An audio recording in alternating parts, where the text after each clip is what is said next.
All right, welcome once again, live from the studio here, high atop the hill, 100 Main Boulevard. It is none other than Talking Sports with JB and Dr. Duffy coming your way here on this day to talk a little bit of sports about what's happening in the sports world, catch you up with Potter Nation, as well as preview what's going on with our college and professional sports. Gentlemen, welcome one more time here to the studios. What's happening?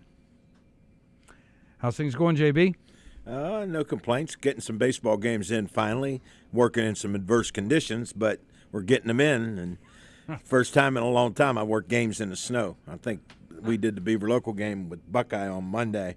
I think it snowed the whole game. It was quite the experience, but we got it in, and every day is getting a little bit better, and we'll see what happens. Well, fantastic. At least you're getting the games in. Might have to take a snow shovel to work, but that will be okay. First time I worked game with the toboggan on. I know a lot of people wish you'd work with wearing a full ski mask, but I think some people think I do work with a ski mask. Yeah, some of those calls, buddy, are just downright thievery. Mr. Duffy, how are you today? Just fine. It hasn't snowed yet today. Has not yet. I missed it. You missed it already, huh? Right. Yeah, go a couple hours without and you don't know how to behave. Holy cow, what a crazy spring. Opening days throughout the baseball program have just been absolutely inundated with complete snowfalls. Not flurries, not cold conditions. We're talking 6 inches of snow. Cubs and Pirates were postponed for a day, and lucky for the Pirates, that was a good thing. Able to come out. Duff, what do you think? These Pirates are showing a little bit of resilience there first part of the season. No, I enjoyed watching Sister Jean throw out the first ball at Wrigley yesterday. She's the so-called mascot of the Loyola Ramblers. Yep, that Rambler pastor-in-chief she is for Right. them. I didn't see that, Duff, but any truth to the rumor she threw it from the warning track in left center? She was way behind second base Oh, was she? She throw it overhand? from her wheelchair. Overhand? Overhand, yeah. Okay, that's good. I thought it was a sidewinder with a great knuckler drop right there coming across. JB, there's a special place for you. I just don't know where it's at. Hey, with baseball getting started around here, JB, catch us up. What's going on with the high school action around here? I know you got a few games in through these adverse conditions, and how are the teams looking? Are they getting enough playing time in practice? I think until you get about a week of playing every day, trying to get some continuity, the pitchers are probably a little bit behind, and I really haven't seen. Toronto's got a pretty nice team. I think they're 9-1. They've got 10 games in. They went on the road to down below Chillicothe and played a Division I school in the weekend. Wasn't a tournament, but like a round robin, and they lost a game. So, but they're going to be pretty formidable. They have a lot of kids back from last year's team that went to the state tournament. They got beaten in the semis 3-0, but they're probably hoping they can overcome that first game this year and get to that final game. So, Steubenville Big Red's probably one of the better teams in the Valley. Edison's played pretty well. The fact that they've dropped to Division III hasn't hurt them. Mm-hmm. And, Wellsville, Southern, Liverpool, still trying to, get their feet underneath them and, play some games. I know we got, I don't know whether we got snowed out or rained out or whatever, but they couldn't play on the field here yesterday. And, it's a shame. I mean, they did all that work, and, I'm not sure when they're going to play a game down there. I sure hope they get some games in. Because they might be in June, but they'll get some games in. It's a beautiful-looking field down there. It is. And a lot of hard work's gone into it, and I'm hoping it gets to play out for the kids. They've done a lot of hard work, and I do mean the players, too. They've done a lot of sweat equity into the field itself. I agree. I agree with you 100%. And it's a shame because, like I said, it looks good, and, they got that infield turf there. They spread it out, and it's a good-looking facility. I just hope they get some games in. Yeah. Yep, I do too. Make sure that they get the games in and be able to get that, like you say, continuity up for all the teams so that they can start actually playing some good baseball and being a part of the sport that they have. Potters today, they're going to Eastwood Park up in Niles, up where the Scrappers play. You know, get a chance to play on a major league ballpark. Play the Beavers tonight, a big rivalry game, and you know, it should be pretty entertaining for the people. At 5 p.m. Yeah, I was just talking to one of the Potter baseball players when I was walking across the parking lot, and told me they're leaving a little bit early, and that's one game they will definitely get in tonight. Yeah, he'll definitely get that game in. Yep. Bob, you've been up here to the Scrappers Field. I've never been there. No, I've heard a lot of good things about it. It's a good, true, minor league field. It has that feel to it. You know, it's nice and intimate with the fans. Lots of fun things happen up there. They have the dollar nights all the time. A great atmosphere. Great place to go see a game. About the ballparks and the fields and the things that make things happen.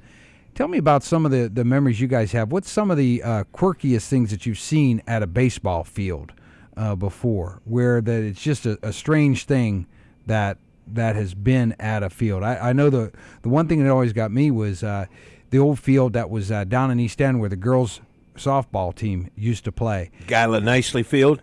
Yeah, that's it. The one thing about that field down there that was an amazing thing was that the snow fence gave way to pure rock. I mean, there was no grass out past that point right there. It was just rocks. And it's like, if that's right there, what's underneath this thin little bit of grass that's at the field down here? And that was always something that got me when you hit a grounder there, you had no idea where it was going to go.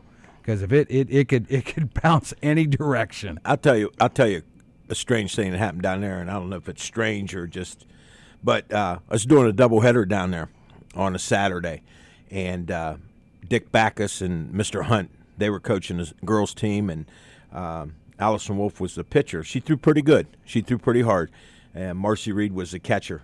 And in between innings, I'm over there, and Coach Backus had a couple lineup changes, so I'm over there, and I'm writing them down. Well, Annie let go one, and Marcy, for whatever the reason, didn't catch it, and glanced off the tip of her gut, hit me right on the side. My sister said if it would have hit me a quarter of an inch over, I'd have been dead. It would have hit me right in the temple. Holy cow. I went down, and Backus always told a story. He said, I saw him get hit, and he said he never even went to his knees. He said some choice words, but never went to his knees. I finished the game, had a headache for a week, but anyway, that was one of the strangest things I remember from down there. It's a lucky thing you remember it. Oh, man, you're not kidding. Of course, they had to throw the ball out after it hit his head. It was probably ruined. Oh, it was done. Yeah, it was done. It was. Yeah, it looked like a football. It probably did. It deflated, just completely crushed itself in on impact, man. Simple as that. Bob, anything that sticks out in your mind about a ball field out there that's just kind of got a quirk to it, something a little strange about trying to play a game at a field, something you had to remember? Well, you go back several generations. They used Patterson Field as a baseball field at the time. Before the permanent bleachers were in place, they had portable bleachers, which they took down after every football season, and that was a baseball field. You had two telephone poles in center and right field, but you had a ground rule on those. If a ball hit that, it was a ground rule double, something like that. So. But there's an old story that goes, the home plate was down by Westgate, the side of Westgate School there, and it was quite a distance to the left field fence, and then you had the railroad tracks. And the story goes that Bob Boston, who was a powerful hitter, once hit it's called the longest home run ever. He hit the ball into a slow-moving freight train into a boxcar, and the boxcar ended up in Arndale, Ohio, with the ball in it. If it's never touched the ground, I guess it's still traveling. It's still traveling, right. Probably done about 30, maybe 40,000 miles right now. Yeah. Might have circumnavigated the earth twice. Who knows? I'm sure that story gets a lot like a fishtail. You know how big your fish is when Exactly. you Yeah. By the time you got done, it was great white. Yeah, exactly. That's a good one right there. Hit the ball right into the open boxcar, and away she rolled. Right with that. Well, that's another record we'll have to enter into the books here from East Liverpool. The longest home run ever hit, because it's still traveling to this day. Never verified that it's ever stopped. The baseball fields and the areas around us. We talked about this once before, and Bob has brought us in a copy of the book, and it is one that I've never been able to take a look at. But it is a book written by Liverpoolian, and that would be Frank Dawson, Digger, and put together a couple books about Liverpool football. But this one is about the national ballparks throughout the United States. And it documents visitations that he and his grandson made throughout the years. I believe it's between 3 years, 2009 through 2012. Is that correct? Yeah, I saw some 2012 days. Yeah, so about 3-year journey that they went and visited every major league ballpark, gave it a little bit of a rating, told a couple stories about it, and talked about the atmosphere of what it was like to be at a ball game in there. And Bob, you were telling me one of the most amazing things he writes in there is the best ballpark that he chose out of visiting them all. PNC Park, 40 miles away.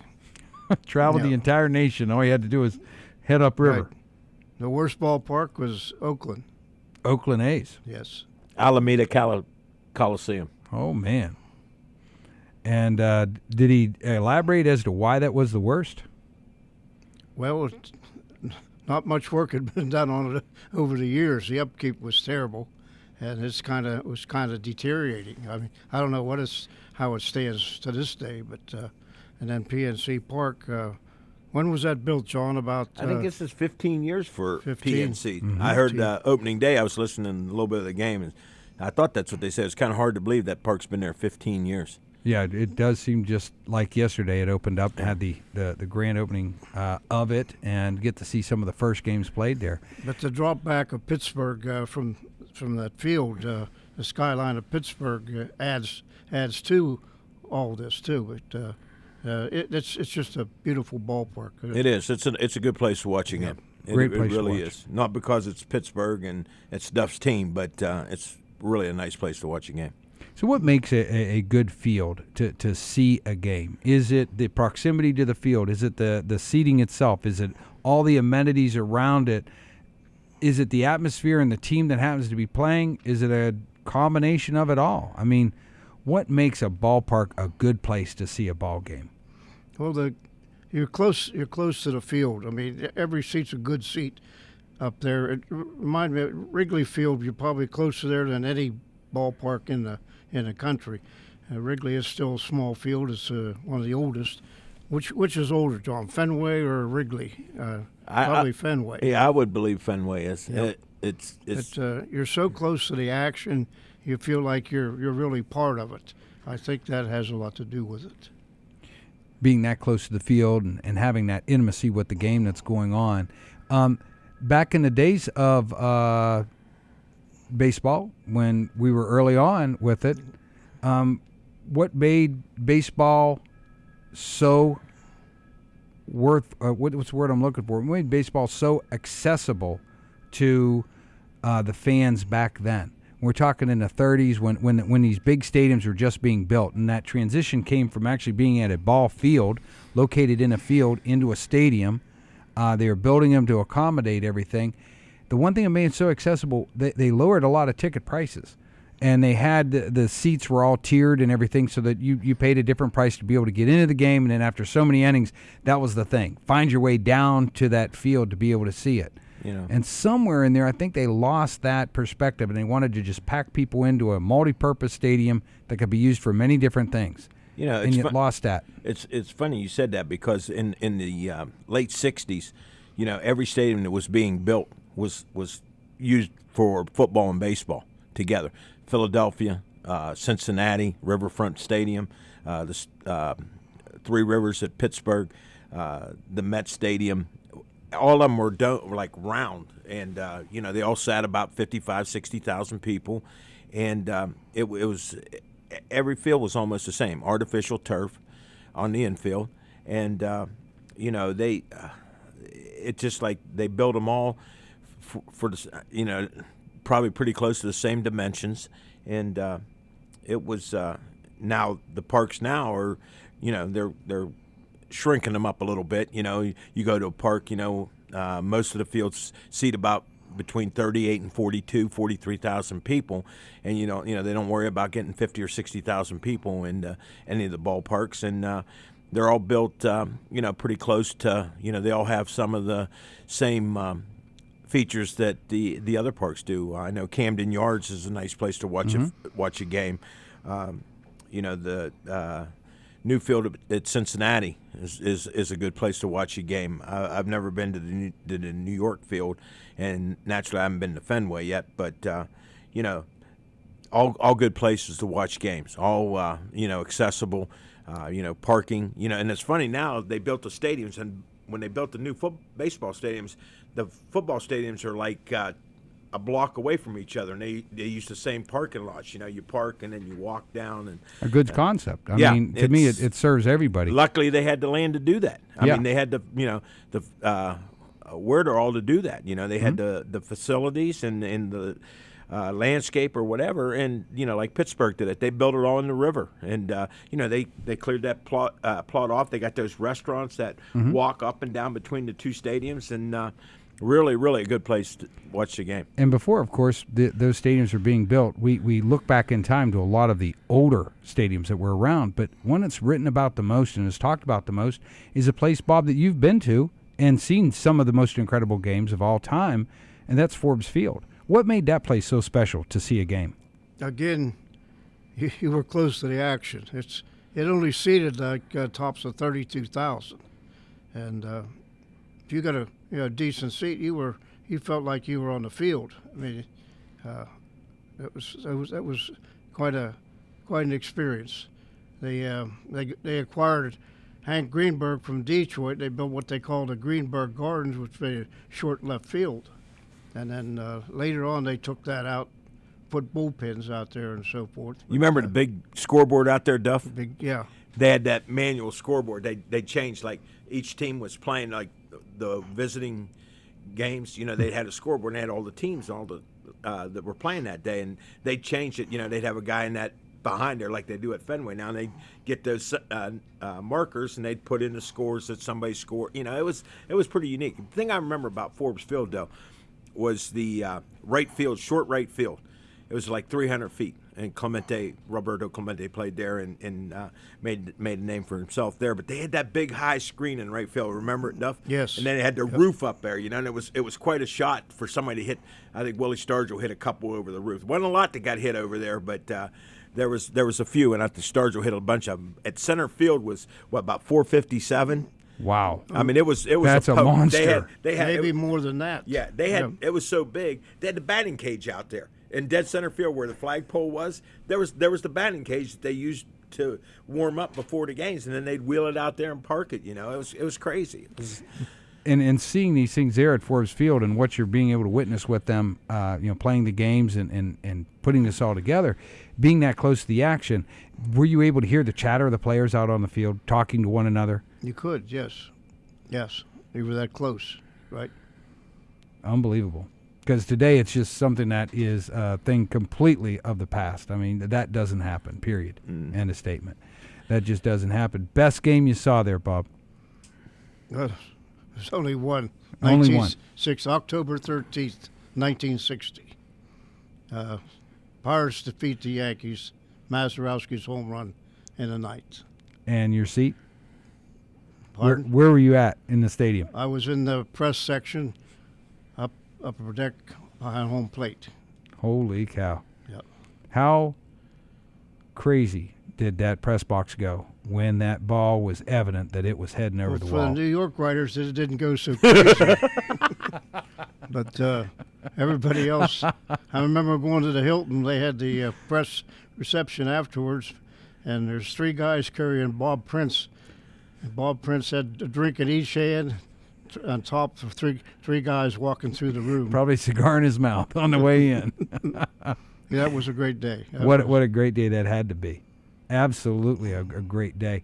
Working in the press box, covering the Pirates at Forbes Field, there's a lot to be said when you go to these stadiums, the way they wine and dine you with a lot of the press boxes and everything like that. But Forbes Field, if what I've heard from a lot of the folks, that was a working press box. Windows were wide open. The desks were worn. If you could find enough room to be writing on, or lucky enough to throw a typewriter in front of you, you were hoping that things weren't going to fall apart where you're up in there, because that place was constantly being They used. served each member of the press a box lunch. That was it. That was it. Yeah, stale sandwich Bologna sandwich, with a banana and something to drink. maybe a bag of chips if you were Yeah, lucky. If right, you're lucky. right, yeah.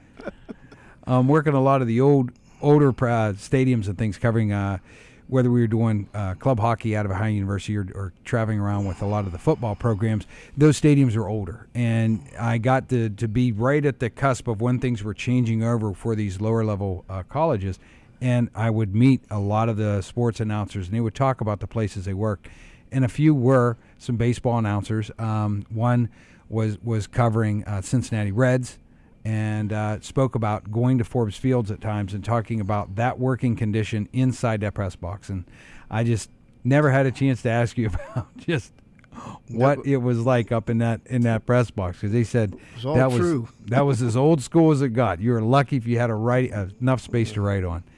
Oh, man, guys, the time has just flown right by us here today. Reminiscing about ballparks and everything like that, what we want to know from you is, what is the best ballpark out there that you visited?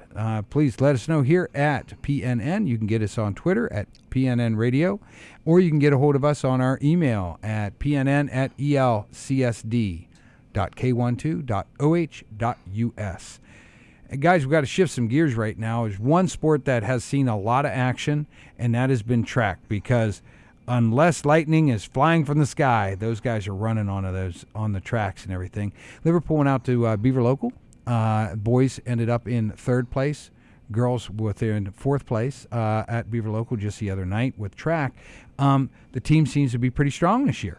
They're scoring points. We've got a good showing, strong turnout for the team, and a giant chunk of the season still ahead of them. Well, I'm not sure, but one of the better spectacles, or one of the better events in the area, is the county track meet. And I'm sure Duff's a big advocate of that, but that used to be something I always went to. I really enjoyed going to watching the county track meet, and now they seem to have it at Palestine or Salem every year, and I haven't been there the last couple of years because of umpiring and games and that, but I'm really going to make an honest effort to try and get there this year. It was something I really enjoyed, and I know Duff's covered it. Duff probably ran in it. Heck, I don't know. I certainly did. That's no doubt in my mind. If we were to say one of the biggest standout track stars out of East Liverpool, who would we go with? Would we go with Kim Auger and her outstanding running ability, Lynn Wilson with the way she was so dominant in the 100-yard, or Tynetta Anderson with the 200-meter sprints in her time that took her to states 3 years in a row? Or would we go with Eric Long? I was going to say, what about the Long brothers? What about Sean? Sean won a state championship. Bob, is there someone in there, or are there certain individuals that time has kind of forgotten that are some standout athletes that took the track for East Liverpool? Oh, I deal in ancient history. I took back to the days of Walt Ashball back in the 40s. He later competed in the Olympics, and he was an outstanding track man. So, and went on to run at Cornell before he got into the Army, and then he represented the United States at the Olympics. I think it was in 1952. In 52 Olympics? Yes. Kind of crazy. That was the year I was born. There you are. I said I was dealing in ancient history. Ancient history, absolutely. He always knows how to make me feel good. Exactly. Got to put that right there at the fall of Rome, the birth of John, right about the same time. Same thing right there. In that order. In that order. But you mentioned Kim Auger. She was an outstanding middle distance runner at quarter mile. I remember covering a meet at Salem or East Palestine one night where she was at least 220 yards and took the baton and caught the girl on this turn and won by about 20 yards. Wow. It was an amazing by her. That place had to just come unglued. Oh, it was I never saw any. Is that the 4x1, Duff? Yeah. Or 4x4, I mean? Yeah, 4x4. Wow. Unbelievable. Quite an effort. Yes, it is. Well, it's amazing because they probably, I mean, I'm sure somebody would be able to tell you but what her split time was for the 400 meters. If you look at it, probably it would have been a school record if it would have. I would think so. You would be able to do that. Almost have to be, yeah. When you do that split time, there's no doubt about it. I'm hoping that we get to talk about a little bit more of some outstanding athletes with track as the season goes forward. We have girls softball. We tried to get a hold of Maddie Brown to be able to bring her over here today to be able to speak with her, but she is signing autographs. She's signing autographs.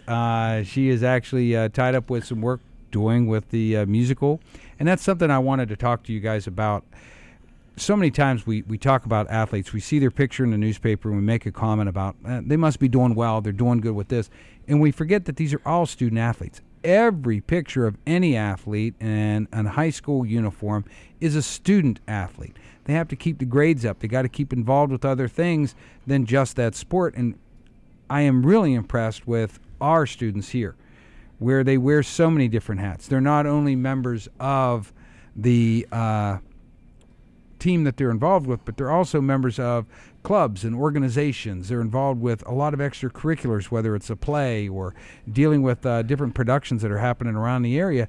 These guys stay immersed inside of East Liverpool, and that's something that you have to tip your hat to. When you take a look at the baseball team and even the track team, take a look at tennis teams, you find that some of your outstanding athletes are also outstanding students, the members of National Honor Society, National Technical Honor Society, even valedictorians that we've had before were top-notch athletes. And that's a lot to be said to be able to keep your head together as you're going through a long, arduous season like that. So we salute those guys. Oh, and speaking of tennis, East Liverpool tennis team, boys in action in the spring, girls are in action in the fall. The boys' tennis team is undefeated so far this year. It's an accomplishment. It is quite an accomplishment. Considering the elements and playing in what they're playing in, you know, it's kind of amazing that they're out there in shorts and T-shirts and, you know, hitting balls. And, I mean, hats off, man. It was hats something off. yesterday at Steubenville at Bellevue Park, up on top of the hill with the wind whipping down through there. Wind chill, I don't even want to imagine. I thought you were talking about the asylum. I thought you were checking in for your visit. No, those papers were all nullified. They told me I'm cured. Maybe those are the voices in my head, but someone told me I'm cured. Anyway, up on top of that hill with the wind blowing, the Potters played Steubenville in a match, but as soon as those matches were done, I got to hand it to head coach George Whitaker, Jub Whitaker to many of the folks in the Valley, and assistant coach Kim DiLoretto. They did a wonderful job in getting the second doubleheader started immediately. So if a match ended quickly, they didn't have all the matches end and then start the second. They went straight into the match against Indian Creek. So as soon as Chris Montgomery, let's say, was done with his match, he waited just 5 to 10 minutes before he cooled down too much and then began that second match. And it was a smart move on their part because as that evening wore on, that temperature dropped quite quickly. And the Potters were able to come off with a 5-0 victory over Steubenville and then a 3-2 victory, and it was a slim victory over Indian Creek. Still a victory. Match. It's still a victory. Still goes down as a win. So. Beats the heck out of a slim loss. Yes, it does. So our Potters are back in action, hopefully on Thursday. Lordstown should be coming to town.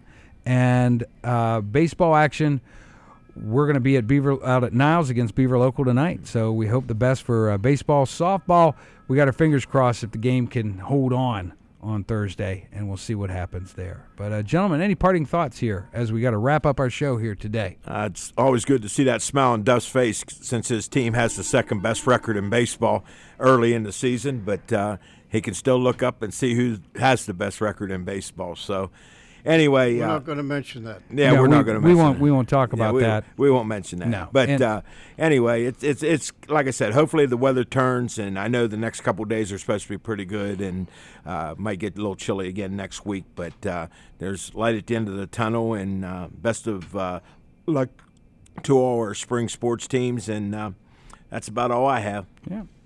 John mentioned the light at the end of the tunnel. That's an old Lou Holtz expression when he coached the New York Jets.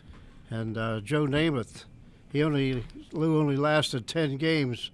He said afterwards, he said, I thought I could see the light at the end of the tunnel, with his team, but it was an oncoming train. So we'll leave you with that. I'm hoping we're not seeing an oncoming train of more snow and bad weather coming in. For all of us up here high atop the hill at PNN Studios, we say thank you for listening to us one more time, Talking Sports with John and Duff. Have a great one.